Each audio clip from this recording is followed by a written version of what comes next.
Oh, yeah. So as you know, last week, Rebus and I were away, we were in Alabama.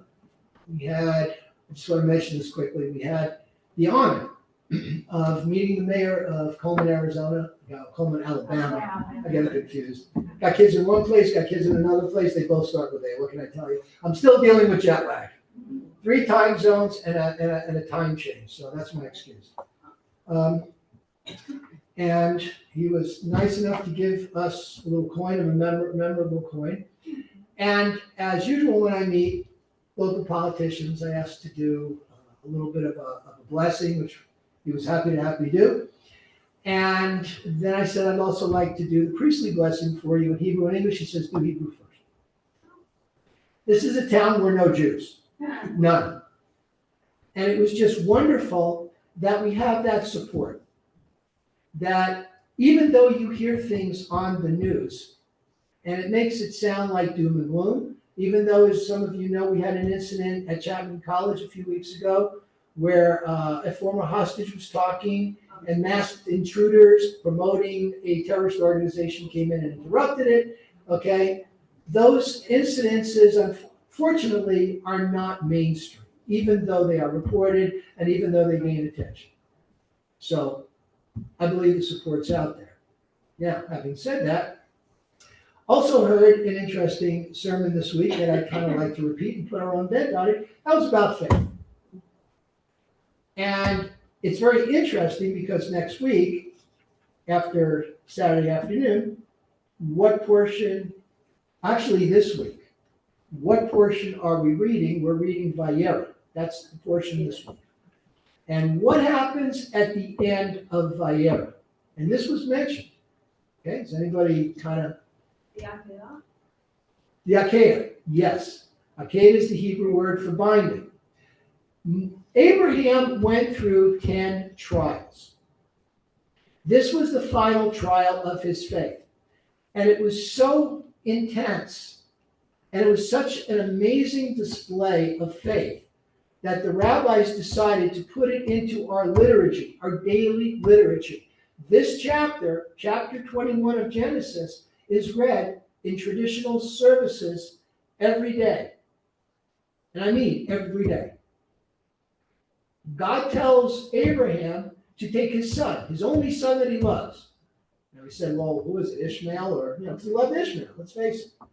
Or was it Isaac? And God said, no, he made it plain, it's Isaac. Take him up to Mount Moriah, take a journey of 3 days to make sure that people don't see that you're acting rash. This son that you and Sarah had in your old age that is supposed to carry on this new tradition of monotheism and go offer him as a sacrifice. And Abraham did it. He was ready to comply. Now, here's the other part of the faith that you don't hear a lot about. How old was Isaac when this was going on? Anybody know? 35. He was 35. Abraham was 135. Do you think Isaac could have overpowered him and said, I don't think so? He didn't. He laid down. He saw what was happening. At first he says, well, Dad, isn't there supposed to be a goat or a ram? And Abraham said, God will provide. And God did. Because as Abraham was ready to take the knife and slaughter him, an angel stayed his hand, and in the thicket was a ram. And today we honor that ram by doing what? Blowing the shofar. That's right. Act of faith. What would it take for an ordinary mortal to carry out such an intense act of faith? You either have to have a very intense level of belief, or you need to have seen something that would lead you to that. And Abraham did. Abraham saw that. He saw miracles. And this wasn't the only act of faith that Abraham did. Now, of course, we've seen other, and in the sermon there were other acts of faith mentioned, like Joseph, okay, Daniel in the fire, right? Some of those. Moses. But Abraham really epitomized it all. He's the one that got it all started. Because God says to him, what song were you folks singing with the kids last week? Lech lecha. Lech lecha, to a place where I will show you. Lech lecha, to a place you do not know. Abraham, at the age of 75, okay, I think all he had was like Medicare and his Social Security. He got up and he left. Okay? Because Abraham had a relationship with God. There is a midrash that I heard once that we all know the story about Abraham was minding his father's idol store, his idol making store, right? And woman comes in after his father told him to mind the store while he went on an errand. Woman comes in, buys an idol, goes out and trips on her way out. And Abraham goes, wait a minute. What? The idol was supposed to protect her. And it isn't a miracle she didn't turn around and want her money back, right? Sue. I'm sorry. Or sue. There you go. Yeah, before lawyers, right? But Abraham said there's got to be something else. And that's where he started this relationship with God.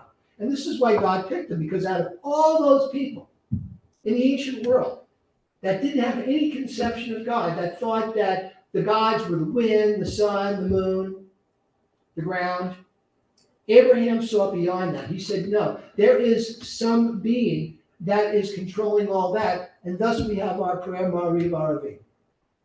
The moon, the sun, the stars, they bow to your will. That's from Abraham, right?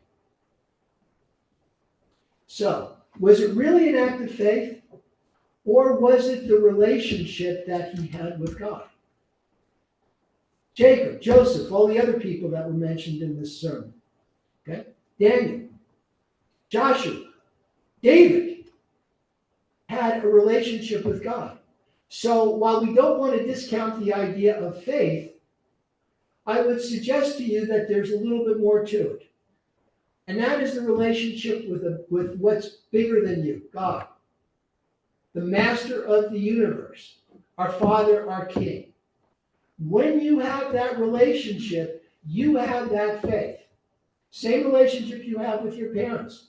When your parents say, when you're a naughty little kid of 14 or 15, and your parents say, work hard and go to college, you get over it. You say, okay, that's, you know better. And you do it. You go to college and you do well and you make something of yourself. So it's that relationship. So I would leave you with this. Yes, let's have that faith. And let's have that relationship with God. And I would even add to that, let's have that relationship with each other. So something to think about. Amen. Amen.